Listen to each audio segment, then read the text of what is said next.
Сайн байцгаана уу? Манай Crime Podcast-ны 6 дахь дугаар эхэлж байна. За энэ удаагийн дугаарыг манай Мөнгөө маань ярина. За өнөөдрийн миний бэлдсэн хэрэг бол 1900-аад оны үед Германд болсон цуврал аллагын тухай хэрэг байгаа. За тэгвэл хэрэгтэй орох уу? За тэгээ. За. Фриц Харман 1879 оны 10 сарын 25-нд Германд байдаг Хэнауэргийн хотод 2 ядруухан амьдралтай хосын 6 дахь хүүхэд болон мэндэлсэн байдаг. Бага насыг нь тодорхойлох тоотой хэдэн баримтуудыг дурдвал багада маш их эмгтээлэг хүүхэд байсан. За мөн аав ээж нь архины хамааралтай бөгөөд ээж нь сэтгэгцэн эмгэгтэй.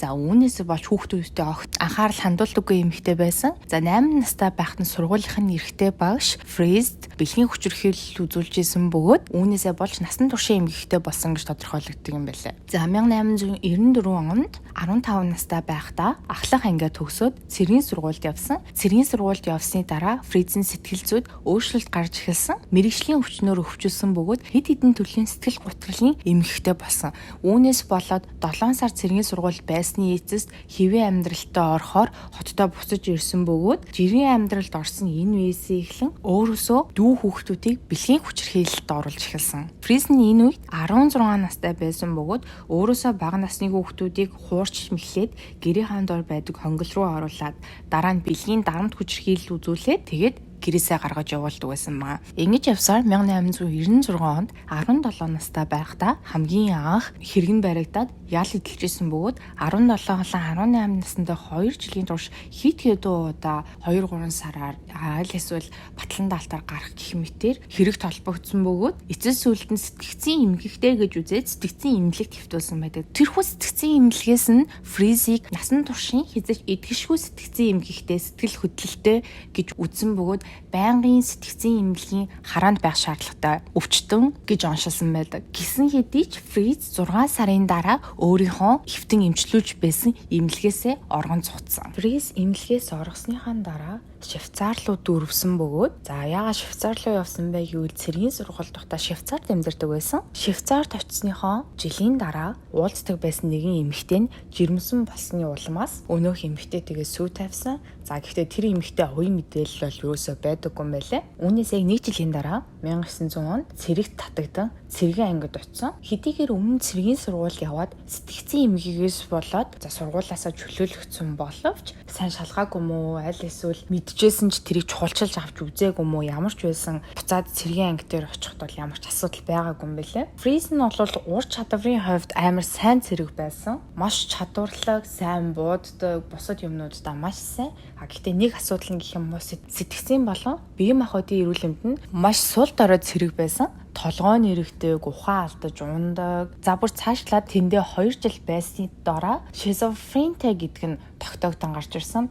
За шизофрен өвчний тухай богинохон тайлбар хэлэхэд бол сэтгэгцэн эрүүл мэндийн шинжлэх ухааны салбарт маш онц аюултай эмгэг гэдгээр албартай өвчин. Энэ өвчнөөр өвчсөн хүмүүст ямар шинж тэмдэг илэрдэг вэ гэвэл хий юм хаардаг, хий юм сонсдог, бодол санаа болон гаргаж байгаа үйл хөдлөл цаашлаад хувь хүний зан чанарт хүртэл өөрчлөлт оруулдаг. За бүр цаашлаад шизофрентэй хүний хажууд байх нь аюулгүй бус гэсэн үг. За нэмээд нэг зүйлийг хэлэхэд цуврал алуурчдын маш өндөр хувь нь шизофрентэй байсан гэж батлагдсан байдаг. Цэрэг татагдаад цэргийн ангид 2 жил байсны эцэст цэргийн ангиас нь түүнийг бие махбодын хувьд сул дорой, мөн сэтгэгцэн хувьд эрүүл бус эмгэгтэй шизофрентэй гэсэн үүднээс цэргийн ангиас нь түтгэлзүүлсэн. За үүний дараа гэртээ буцаж ирээд сүү тавьсан эмгэгтэйтэйгээ хамт амьдарч исэн бөгөөд тамхины үйлдвэрээс ахуулаад засварын газар загасны худалдаагаа маш олон ажил сольж хийсэн. Нэгэн дээр нь ч удаан тогтож чадаагүй хамгийн сүүлийн ажил нь загасны худалдаа байсан бөгөөд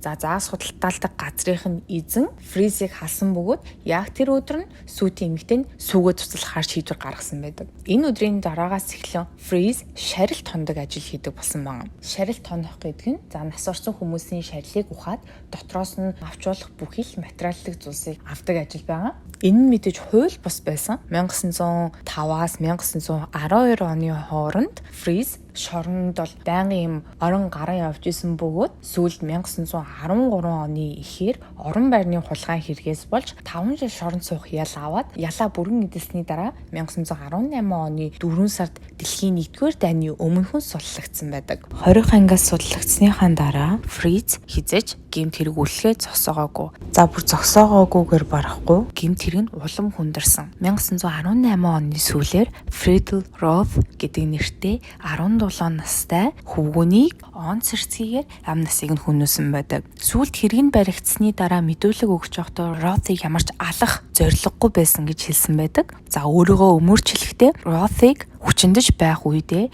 бэлгийн гаж дур хүслээ барьж чадаагүй улмаас хүзүүнээс нь хазаж гол судсыг нь таслан амь насыг нь хүнөөсөн гэж өөрийгөө өмгөөсөн байдаг. Roth-ыг алга болсны дараа цагдаа нар нэг хэсэгтээ цогцыг нь олж чадаагүй. Roth-ыг алга болохоос өмнө Friz компани дээр нь хит дуудаа харагдсан болохоор Friz-с очиж мэдүүлэг авсан. За бүр цаашлаад мэдүүлэг аваад гэрт нь нэгжлэг хүртэл хийсэн ч ямар ч хэд мөрийн баримт олж чадаагүй. За харамсалтай нь тэр үед цагдаа нар ажиллаа дутуу хийсэн. Илүү сайн нэгжлэг хийгээд үтсэн болвол Friz Roth-ын толгойг цахилгаан цуугныхаа ард сонинд ороогоод нууцсан байсан. Гэрт нь нэгжлэг хийхээс өмнөхөн Friz Roth-ыг биеийг нь Stockner гэдэг оршуулгын газрын ойролцоо булчгсан байсан бөгөөд цагдаа нар энийг нь олж чадаагүй. Гэхдээ цагдаа нар Friz-ийн гэрт нэгжлэг хийсний дараа Friz-ийг баривчлан 9 сар шоронд суух ял өгсөн. За энэ ямар учиртай байсан гэвэл цагдаа нар Friz-ийн гэрт шалгалт хийх явцад тэнд бас нэгэн өөр эрэгтэй хүүхэд байсан бөгөөд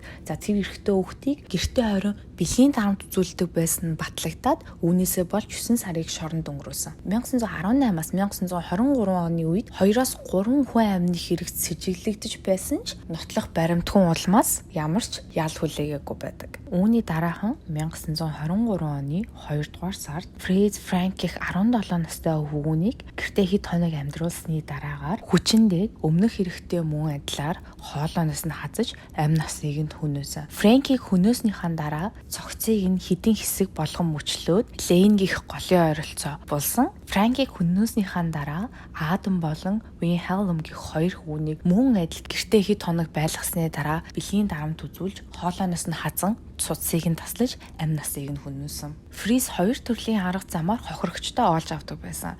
За нэг нь бол гэрээсээ цухтаасан өсвөр насны хөвгүүд аль эсвэл биеэ үнэлдэг эрэгтэй хүмүүсийг. Эхлээд тэдэндээ танилцаад дараа нь Friz гэрт нь хамт амьдраач хэмээн санал тавьдаг байсан. Хэд хоног гэртээ амьдруулсныхаа дараа хүчнээд хоолойг нь богоод шүднүүдийг нь сугалж аван буцаад амруу нь хийх. Айл эсвэл хоолойноос нь хазаж судсыг нь таслан амь насыг нь хөнөөх зэргээр төстэй аргаар хохирогчтой хөнөөдөг байсан. 1924 оны 5 сарын 26-нд 17 настай Whitty гих хөвгүүнийг өглөө нь бэлгийн хүчирхийлэл үйлснийхаа дараа амь насыг нь адилхан аргаар хүнөөсөн болвол яг тэр өдрийнхөө оройн 10 настай Friedrich Ebeli гих хөвгүүнийг хичээлээ тараад ганцаараа явж байхад нь хулгайлж аваад мөн яг адилхан арга замаар амь насыг нь хүнөөсөн байдаг. За цагдаа нарын хувьд алга болсон хохирогчид маш олон байсан боловч яг тэднийг нас барсан их нотлохоо олдохгүй байсан.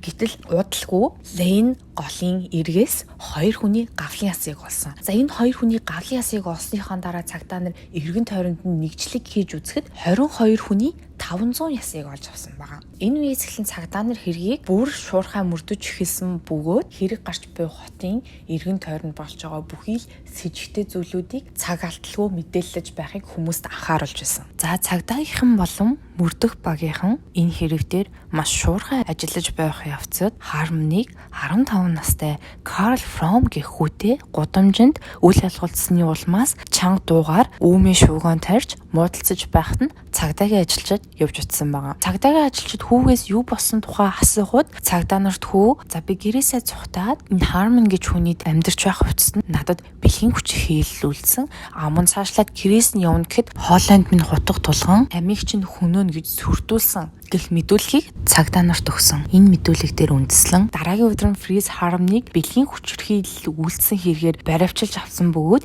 гэрт нь нэгжлэг хийсэн. За гэрт нь нэгжлэг хийх үеэр бүх зүйл маш их нотой байсан. Ханаар нь маш их цусны толбтой. Харамсалтай нь энэ үед ямар ч ДНК-гийн шинжилгээ авах боломжгүй тийм тоног төхөөрөмж байгаагүй улмаас үүнийг хэний цус гэдгийг батлах арга байгаагүй. Хөршүүдтэй нь ярилцаж үзэхэд хөршүүд нь маш олон өсвөр насны хөвгүүд Freeze Harmony гэрлүү явж ордог гэж мэдүүлсэн байдаг. За бүр зарим хөршүүд нь Freeze Harmony-г шүн дунд гэрээсээ уудтай зүйл зүүн гарч явж байгааг нь харсан гэж мэдүүлэг өгсөн байна. Хэдий цагдаа нар нотлох байрамд олж авсан ч зөвхөн харан дээрх цус болон хөршүүдийн мэдүүлгээр Freeze Harmony-г өнөөх цуврал алууршин гэдгийг батлах хангалттай нотлохоо болж чадаагүй. Гэтэл дахин нэг жилийн үеэр Роберт Weasel гэдэг хэдэн сарын өмнө алга болсон хүүгийн хувцас нь Freeze Harmony гэрээс олдсон. За энэ хувцас олдсны дараа Freeze Harmony өөрийгөө бусад хүүхдүүдийн үхэл болон хүүгийн алга болсон хэрэгтэй ямар ч холбоо хамааралгүй гэж маш олон удаа мэдүүлэх өгсөн боловч эцэст нь өөрийгөө 50-аас 70 хүний амь насыг хороосон хэрэгт буруутай гэдгийг хүлээн зөвшөөрсөн. Эхний мэдүүлгийн дээр 50-аас 70 гэсэн боловч Freeze Harmony мэдүүлэх нь тухайн цаг бүрт өөрчлөгдөжсэн. Заримдаа 30-аас 40 хүн, за 20-оос 30 гэх мэт янз бүрийн тоонуудыг хэлжсэн. Шүүх хурлын үеэр 200 гэрч Freeze Harmony эсрэг мэдүүлэг өгсөн бөгөөд 24 ширхэг хүн амны хэрэгт буруутгагдсан цаазар ахуулах яс сонссон байдаг. 1924 оны 4 сарын 15-нд Freeze Harmony-г цаазар авсан бөгөөд толгойд тасддаг төхөөрөмжөнд байрлан сүүлийн үгийг хэлэхдээ би буруутай гэдгийг хүлээн зөвшөөрч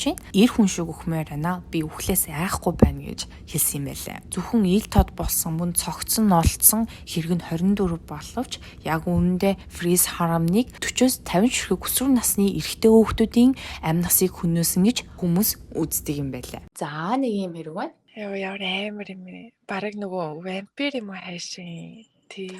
Яг тэр үедээ бол вампир гэдэг хочилдог байсан юм бэлээ энэ хэргийн талаар. Тий, ямар байдлаар зэрлэг юм тий шүд мүдийн суглаад. Наахан хүний яснаас гажууд бүр. Би гэхдээ ерөөсөө юм Герман, Европын цуврал алуурчдын талаар бол нэг сонсож байгааг юм надаа. Дандаа ихэнх Америк алуурчин алгын талаар сонсож байсан юм шиг. Тэгтээ ямар сонирхолтой. Би бас анх хэрэгээ сонгож авахдаа Германд болсон цуврал алгын тухай байсан болохоор ингээ өөрөө уншиж байсан амар сонирхолтой байсан. За тэгээд ийм сонирхолтой хэрэг бэлдэж өгсөн мөнгөдөө баярлалаа. За энэ удаагийн дугаар маань ингээд өндөрлж байна. Бид хоёрын бичлэг таалагдсан болвол доор байгаа subscribe товчон дээр дарж бид хоёрыг дэмжээрэй. Мөн хажууд нь байгаа хонхон дээр дарах юм бол бид хоёрыг бичлэг хийх болгонд та бүхэнд notification очих болно шүү. Мөн санал хүсэлт болон яриулахыг хүссэн хэрэг байвал доор comment хэсэгт бичиж үлдээгээрэй. За дараагийн дугаар хүртэл баяртай. Баярлалаа.